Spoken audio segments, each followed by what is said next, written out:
ئەمڕۆ وەکو دیاریکراوە کە 156 ساڵ بەسەر قایمقامێت بوون یەکەم قایمقامێتی شاری هەڵەبجە کە دەست بەکار بووە لە سەردەمی عوسمانیەکاندا تێدەپەڕێت و هەروەها ساڵی 2023 بڕیاریاندا کە 24 یانزەی هەموو ساڵێک بکەن بە ڕۆژی هەڵەبجە و لەم ڕۆژەدا کۆمەڵێک چالاکی و مەراسیم و وەروە ناساندنی مێژووی دێرینی هەڵەبجە بە سەرجەم هاوڵاتیان پیشان بدرێت. ئەمڕۆ ئێمە باز لەو کار و چالاکیانە دەکەین و باز لە گرنگی بوونی ئەم ڕۆژە دەکەین و گفتوگۆ دەکەین لەسەر ئەم بابەتە با میوانداری دکتۆر نەریمان عەبدوڵڵا مامۆستای زانکۆ کە ڕاستەوخۆ لە هەڵەبجە و لەگەڵماندایە. سڵاوت لەبێ کاک دکتۆر، بەیانیت باش سپاس دەکەین بۆی کە لەگەڵمانایت. سەرەتا دەمەوێت لەوە دەست پێ بکەم گرنگی بوونی ڕۆژێکی لەم شێوەیە بە ناوی ڕۆژی هەڵەبجەوە بۆ شاری هەڵەبجە گرنگێکی لە چیدایە؟ سڵاوتان لێ بێت بە ناوی خوای گەورە و میهرەبان. زۆر سپاس بۆ ئێوە بۆ ئەمە ڕێزانەی کە لێرەمان دووە بن. دیارە ئەمڕۆ 156 ساڵ تێپەڕێ بەسەر بە شاربوون یاخود بە قەزابوونی شاری هەڵەبجەیە. ئەمەش بەپێی بەڵگەنامەیەک کە لە ئەرشیفخانەکانی وڵاتی تورکیا لە ئەستەمبول دۆزراوەتەوە لە ڕۆژێکی وەک ئەمڕۆ لە ساڵی 1969 یەکەم قایمقام بۆ هەڵەبجە دەرچووە، فەرمانی عوسمانی بۆ بە قەزابوونی هەڵەبجە دەرچووە. پێشتر مێژوویەک هەبوو کە ئەیوت ساڵی 1970 هەڵەبجە بۆ بە قەزا، بەڵام دوای پشکنین و لێکۆڵینەوە بە دوواداچوون لە نێو بەڵگەنامەکانی عوسمانی لەلایەن هاوڕێیانمان و مامۆستایانی زانکۆی هەڵەبجە لە ئەرشیفخانەکانی عوسمانی لە ئەستەمبول دەرکەوت کە چەند بەڵگەنامەیەکیان دۆزیەوە دکتۆر سامان و هاوڕێیانی. ئەویان دەرخست کە بە قەزابوونی هەڵەبجە و دانان یەکەم فەرمان بۆ محەممەد پاشا بۆی بێ بە قایمقام لە هەڵەبجە ئەگەڕێتەوە بە ساڵی 1869 واتە ئەمڕۆ 24 یانزەی 1960 لێرەوە وا باش زانرا لایەن ئیدارەی شار و کەسانی ئەکادیمی و علمی کە ئەم ڕۆژە بکرێتە ڕۆژی هەڵەبجە و ساڵانە یاد و بۆنە بەم بۆنەوە بکرێتەوە. بەڵام گەر باسێک لە مێژووی ئەم شارە بکەین، یانی دەوترێت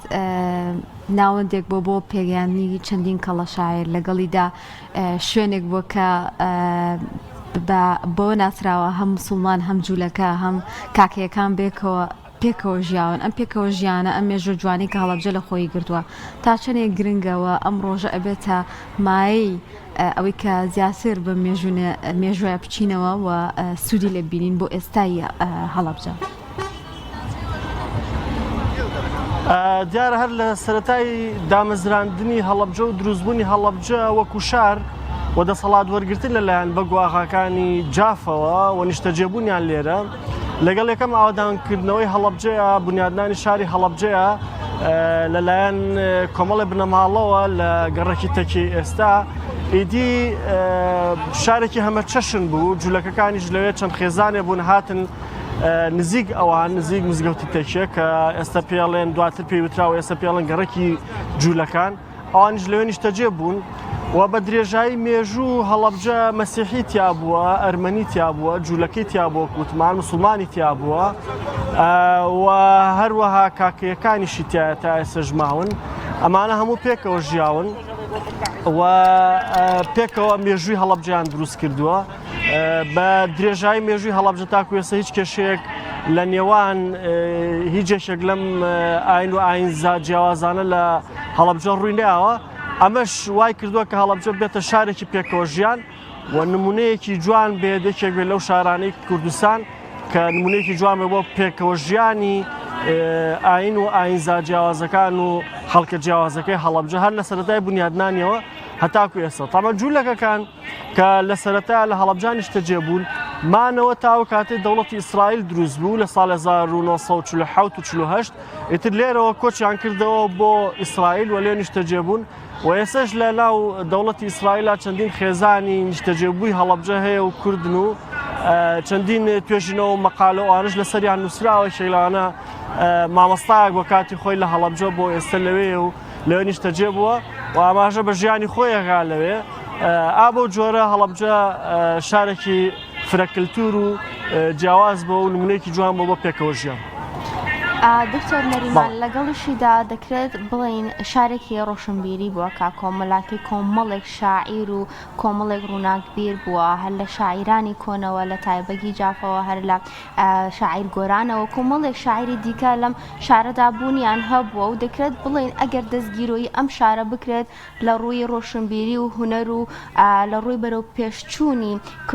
کولتوری ئەدەبیەوە دەکرێت بڵین کە شارێکی ڕۆشنبیرە و دەکرێت چەندین کەسایەتی تازە و وەروە شاعری تازەش تا هەڵبکەوێت. بێگومان هەڵەبجە شاری شاعران و شاری ڕۆشنبیران بووە بە درێژایی مێژوو لە هەڵەبجە چەندین شاعیر و نووسەر و زانا و کەڵەپیا و هەڵکەوتون شاعرانی کلاسیک شاعرانی نوێ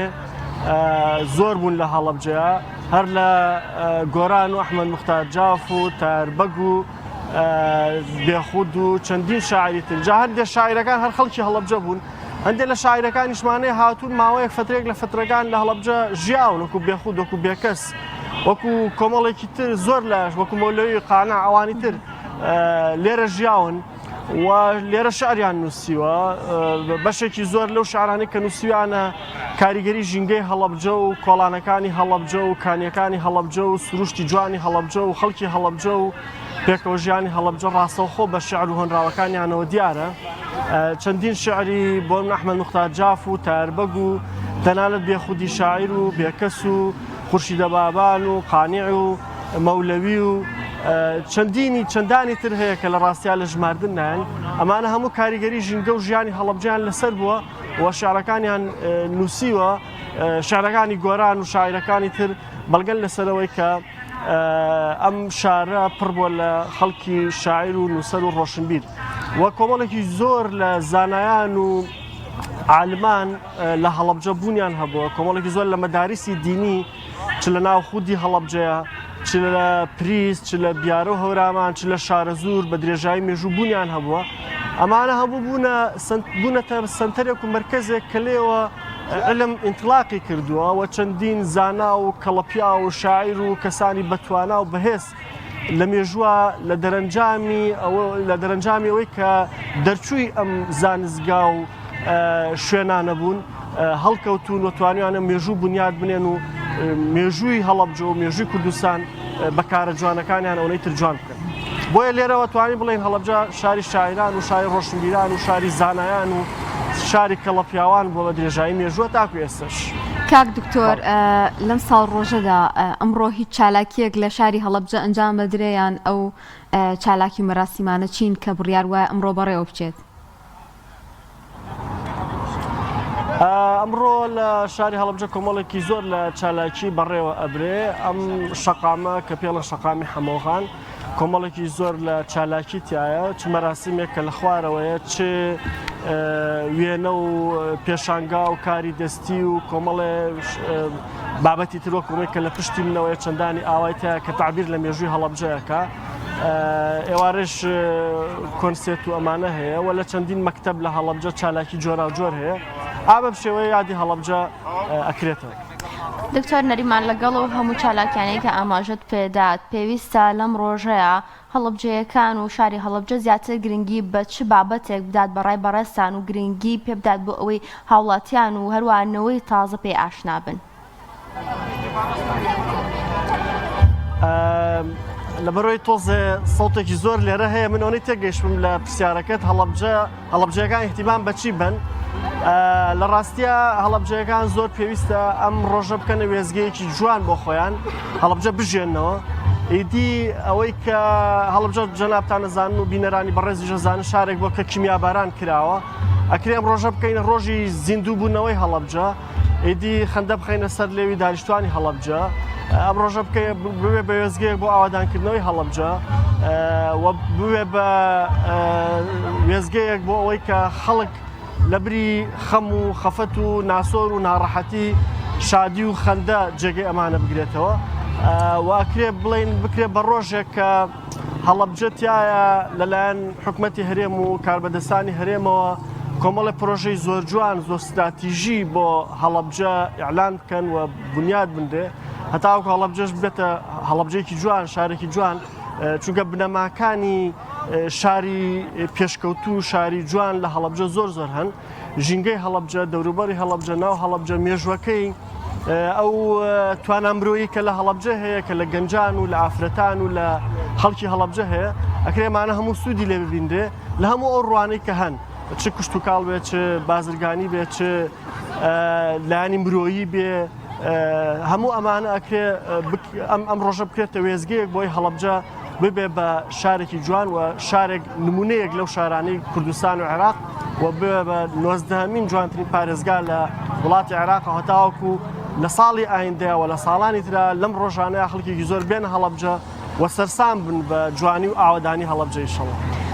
دکتۆر نەریمان هەموو شارەکانی هەرێمی کوردستان بە جۆرێک لە جۆرەکان پشتگوێ خراون و خزمەتێکی باش ناکرێن ئەگەر هەڵەبجە لە پەنا ئەو قوربانی کە داوێتی خزمەتێکی باش بکرێت دەکرێت پێگەیەکی باشی هەبێت لە ڕووی خزمەتکردن بە تاوای کوردستان ئەگەر باسێک لە پێگەی هەڵەبجەمان بۆ بکەی ئەگەر گرنگێکی باشی پێ بدرێت دەتوانێت چه خزمەتێک بە هەرێمی کوردستان بکات و خزمەتیش بەخۆی بکات. طبعا جناب تازای هەڵەبجە ئەوە معروفە کە کوردی بە جیهان ناساندووە هەڵەبجە سەرەتای شۆڕشی ئەیلول لە هەڵەبجە دەستی پێ کردووە سەرەتا و یەکەم فیشەی شۆڕشوونێ لە هەڵەبجە دەستی پێ کردووە یەکەم شەیدی شۆڕشوونێ لە هەڵەبجەیە لە بزودۆی ڕزگاری خوازی کوردیە ئەم شارە کە ئەڵێ هەڵەبجە تەڵان شارە زۆر هەورامان و دەوروبەریش بە هەموویەوە لە ڕاستیە سەری ڕمن لە پێشەوە دەوری زۆر باشیان هەبووە هەڵەبجە کیمیاباران کراوە کەسێکی زۆر گەورەی هەیە کە کەسی جینۆساید و کیمیابارانە هەڵەبجە کوردی بە دنیا ناساندووە هەتا پێش 16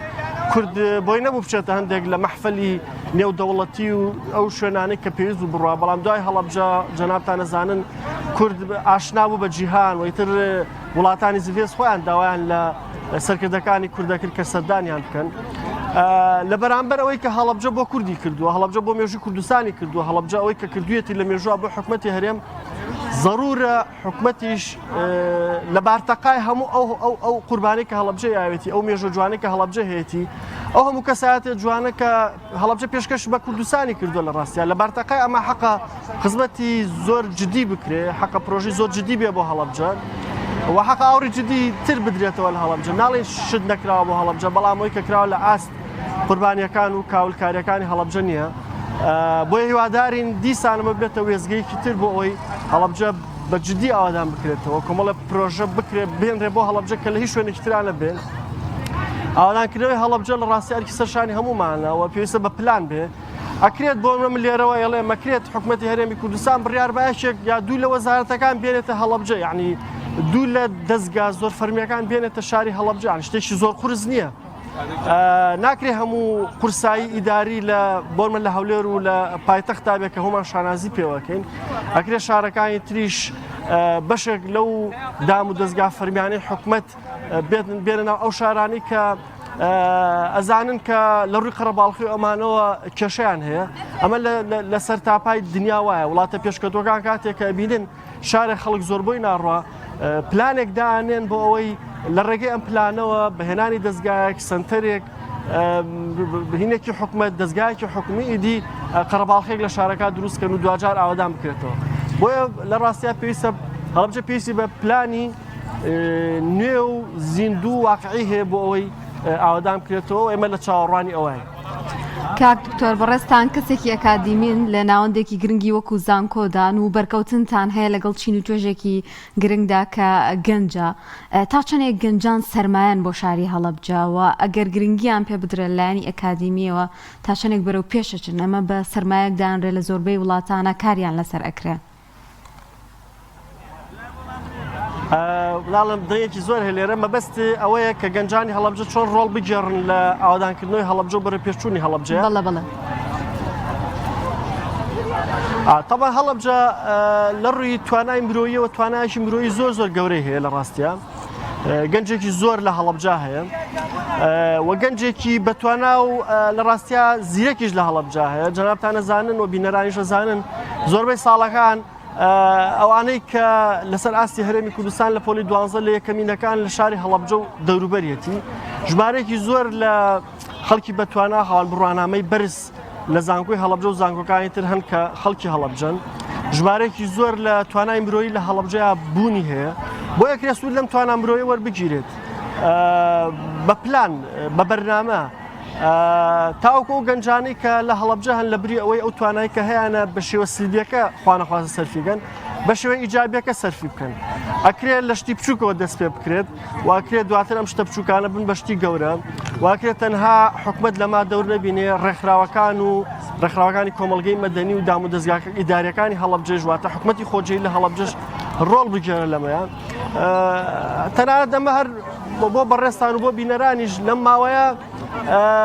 پێشبڕکەیەکی ماتۆرسکی لێشێک لە شارەکانی کوردستان کرایەوە ئەوەی کە یەکەم بۆ هەڵەبجەیی بوو یعنی خۆی ماتۆر لە هەڵەبجەیە بە جۆرە لە جۆرەکان با بڵین زۆرە لەگەڵ ڕێز و حرمەتمان بۆ هەموو ماتۆرسکی لە خۆشەویستەکان کە زۆربیان لەبەر پێویستی بەکاری هێنن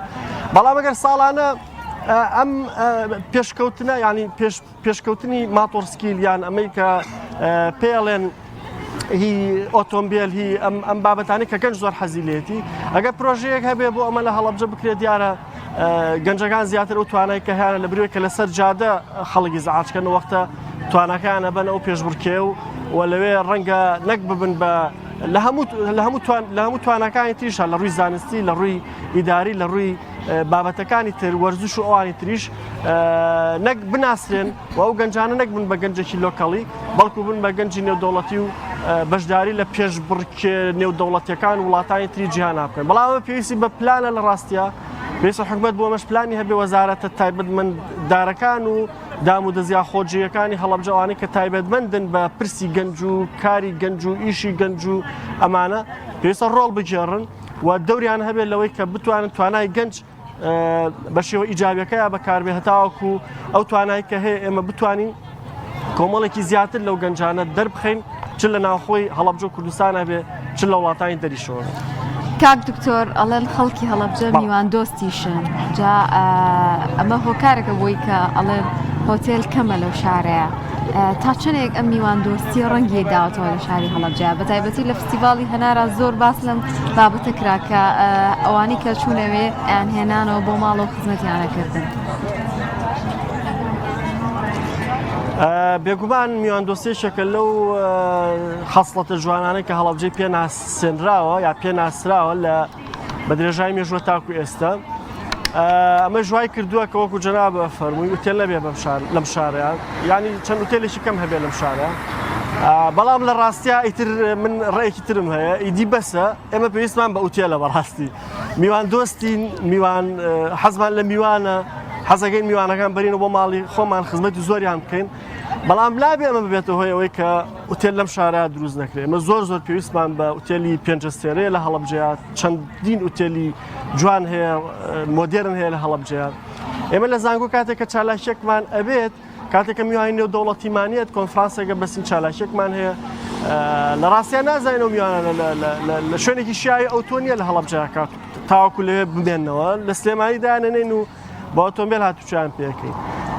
بۆیە لەگەڵ میوان دۆستێکەیە لەگەڵ خزم دۆستێکەیە لەگەڵ خزمەتکردنی میوانە لە ڕاستیا پێویستە هەڵەبجە ئوتێل و شوێنی لەم چەشنەی زۆر ڕاقی و زۆر مۆدێرن بکرێتەوە تایە هەتاوەکو هەردووکیان پارالێل هاوتەری بەیەک خزمەتی خەڵکی هەڵەبجە و خزمەتی میوانەکان کە ڕوو لە هەڵەبجەکەن بکەن. یەکێک لەو گرفتانی کە هەمان بوو لە فستیڤاڵی هەنار و لە فستیڤالەکانی تر و لەو کوتم لە چالاکیەکانی زانکۆ و چالاکی دام و دەستگاکانی تریش هەرەمەیە میوانەکان کە دێن گلەیەوەکەن کە شەو نازان لەکوێ بمێنەوە خۆڕاستەمانیان لە ماڵەکان شتێکی باشە لە مزگەوتەکانە لە شوێنەکانە بەڵام نابێ ئوتێل نەبێت لە ڕاستیە بۆیە هیوادارین ئەمە کاربەدەستانی وڵاتە گویان لەم قسە بێ یان سەرمایەدارەکانی وڵاتە کەرتی تایبەت هەوڵ بن چەندین ئوتێلی زۆر بڵین ئەوانەی کە پێڵەن پێنجستێر و پێشکەوتوو لە شاری هەڵەبجە بکەنەوە چونکە بەڕاستی پێویستیت. بەڵێ دەست خۆش بێتان دکتۆرە بە کاتمان کۆتایی هات هیوادارین هەموو ساڵێک هەڵەبجەیەکان و شاری هەڵەبجە ئەم ڕۆژە بەخۆشی بکەنەوە و بێتە ڕۆژێک کە کولتور و مێژووی هەڵەبجە بناسەندرێت بەنەوەی تازە و خزمەتێکی باشی شاری هەڵەبجە و هەروەها هەڵەبجەیەکان بکرێت. سپاس بۆ دکتۆر نەریمان عەبدوڵڵا مامۆستای زانکۆ کە لە هەڵەبجەوە لەگەڵمانە. سپاس دەکەین.